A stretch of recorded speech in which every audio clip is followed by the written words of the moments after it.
যাবেন। খুবই দুঃখজনক, খুবই আপত্তিকর। আমার মিডিয়ার ভাইয়েরা, আপনারা দেখেছেন আমাদের চোখের সামনে কয়েকজন কালকে কিভাবে তারা লেগিয়ে লেগিয়ে বের হয়েছে। এই পবিত্র মাহে রমজানে একটা মানুষকে আপনারা এইভাবে আঘাত করতে পারেন না।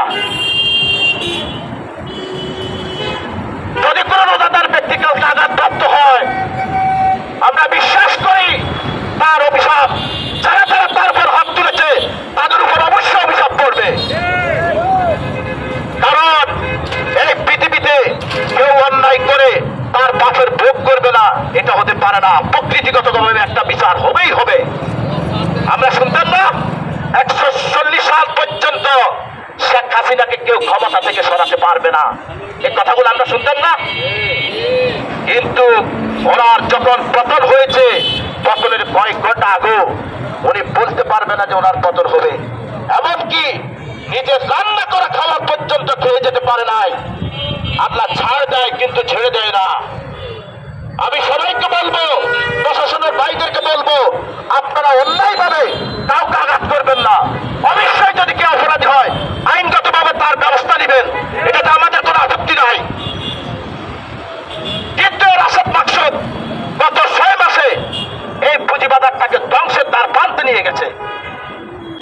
আমি প্রায় সময় বলি যে কয়েক লক্ষ বিনিয়োগকারী পুরো শূন্য হাতে এই বাজার ছাড়া হয়েছে। আপনারা রিপোর্ট দেখেন নাই?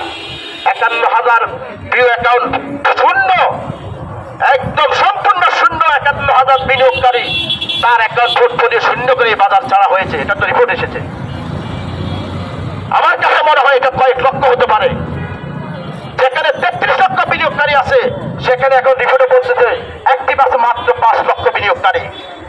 আপনি তো চেয়ারে বসার প্রথম দিনে এমন করা ডায়লগ মেরেছেন যে আমি এখান থেকে 50 লক্ষ বিনিয়োগকারী উন্নীত করব। কি করেছেন? বরঞ্চ আপনার হাত ধরে বিগত 6.5 মাসে কয়েক লক্ষ বিনিয়োগকারী শূন্য হাতেই বাজার ছাড়া হয়েছে। এত নির্লজ্জ, এত বেহায়া। আপনারা জানেন মিডিয়ার বাইরা, মাসুদ রিয়াজকে যখন এই বিসিকের চেয়ারম্যানের নিয়োগ দেওয়া হয় চেয়ারম্যান করে, ওনার বিরুদ্ধে কিছু অপদার্থ, সেই অপদার্থের শাস্তি হোক আমরা চাই।